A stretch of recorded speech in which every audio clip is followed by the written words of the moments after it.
श्री सुखदेव जी कहते हैं कि हे राजर्षि परीक्षित कि कर्मणा कर्म निर्हारऊ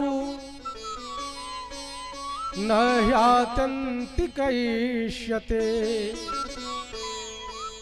अविद्वदधिकारित्वात् प्रायश्चित्तं विमर्शनम्। बड़े ही ध्यान पूर्वक सुने। श्री सुखदेव जी ने कहा कर्मणा कर्म निर्हारऊ, मनुष्य के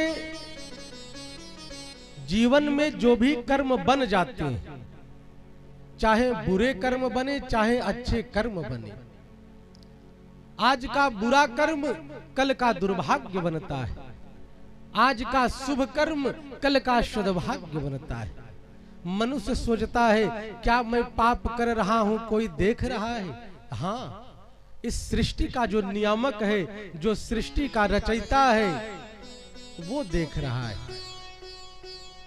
तो मनुष्य जो भी सत असत कर्म करता है उसका फल पाता है। आपको एक छोटा सा दृष्टांत दूं। जब युधिष्ठिर जी महाराज स्वर्ग गए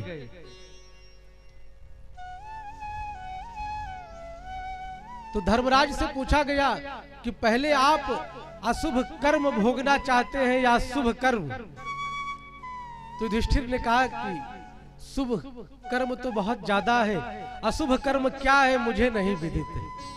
तो कहा कि आपने अपने जीवन में एक बार झूठ बोला।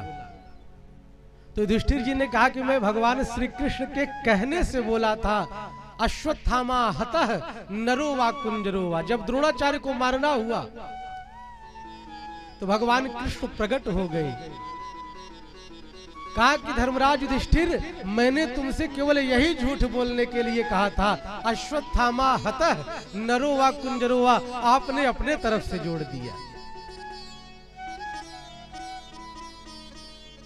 अब आप विचार करें कि धर्मराज के जीवन में एक झूठ बन गया और उसकी वजह से नरक में जाना पड़ा एक दिन। जब नरक गए तो पांडवों का दर्शन हुआ और हम लोग दिन पर दिन झूठ बोल रहे हैं, पाप कर्म कर रहे हैं और उसके बाद भी भगवान से शुभ फल चाहते हैं।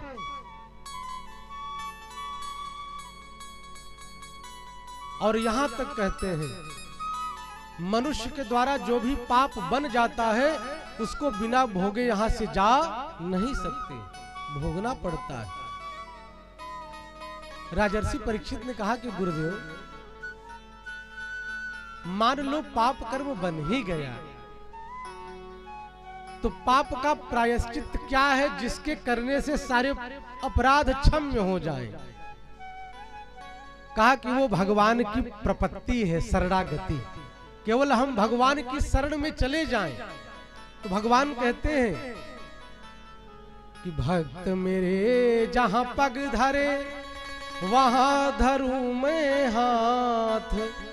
भगवान तो कहते हैं तू मेरा बन करके तो देख, तू मुझे पुकार करके तो देख। लेकिन यह जीव भगवान को तो भूल ही गया है। भगवान तो सतत बैठे हुए हैं और भगवान कहते हैं कि मेरा तो वचन है कि जो भी व्यक्ति मेरा भजन करता है मैं उसका भजन करता हूं। गीता में इसको चरितार्थ किया, ये यथा माम प्रपद्यन्ते तांस तथैव भजाम्यहम्। जो जीव मेरा भजन करता है यह कृष्ण उसका भजन करता है। तू मेरा बन करके तो देख।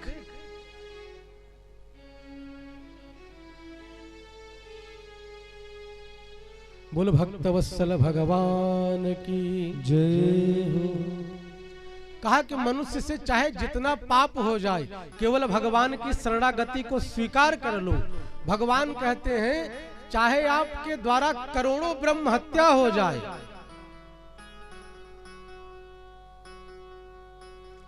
अगर तू मेरी शरण में आ जाएगा, अहम त्वाम सर्व पापेभ्यो मोक्षयिष्यामि मा शुचः। ये गीता का अंतिम उपदेश है। भगवान कहता है, भगवान कहते हैं तू चाहे जितना पाप कर, केवल तू मेरी शरण में आ जाए, तेरे सारे अपराध क्षम्य हैं। और इसको चरितार्थ किया और श्री सुखदेव जी कहते हैं, हे राजर्षि परीक्षित, जीव इतना पाप कर ही नहीं सकता है कि भगवान के भक्ति में जितनी सामर्थ्य है उस पाप को नष्ट करने की, भस्म करने। कहा कि मनुष्य को जब यह ज्ञान हो जाए कि मैंने बड़ा अपराध किया, अब अपराध नहीं करूंगा, वह केवल संकल्प ले ले, तो भगवान तो कहते हैं कि जो तू आवई एक पग मैं आऊं पग साथ। भगवान कहते हैं लेकिन तुझे आना पड़ेगा, पहल तो तुझे करना पड़ेगा। जो तू आवई एक पग मैं आऊं पग साथ। और तेरे भीतर जिद है तो मेरे भीतर तो अपार जिद है। जो तू कर्रों काठ है तो मैं लोहे की राठ। चल तू भी जिद कर अपनी, मैं भी अपने जिद में अड़ा। लेकिन हाँ, यदि तू मेरे लिए एक कदम चलेगा तो मैं तेरे लिए 7 कदम चलूंगा। तो श्री सुखदेव जी कहते हैं, हे राजर्षि परीक्षित, मनुष्य चाहे जितना पाप कर ले, केवल उसका प्रायश्चित कर ले। प्रायश्चित क्या? कि केचिद केवलया भक्त्या वासुदेव परायण अधम धुनवंति कार्ष्णेन निहारम इव भास्कर। श्री सुखदेव जी ने कितना सुंदर सोपान बताया। कहा कि राजर्षि परीक्षित, जीव चाहे जितना पापी हो, केचिद केवलया भक्त्या, केवल वह भगवान की भक्ति करे।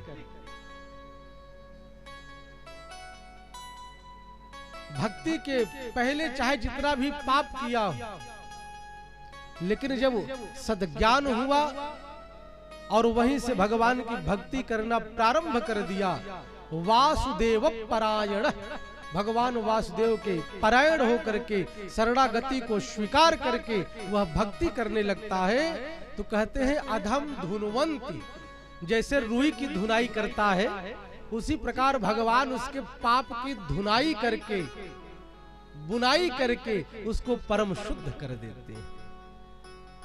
अधम धुनवंती कार्ष्णेन निहारम इव भास्करः, और वह व्यक्ति जो पापी है वह चमकने लगता है सूर्य की तरह। सारे पाप भस्म हो जाते हैं।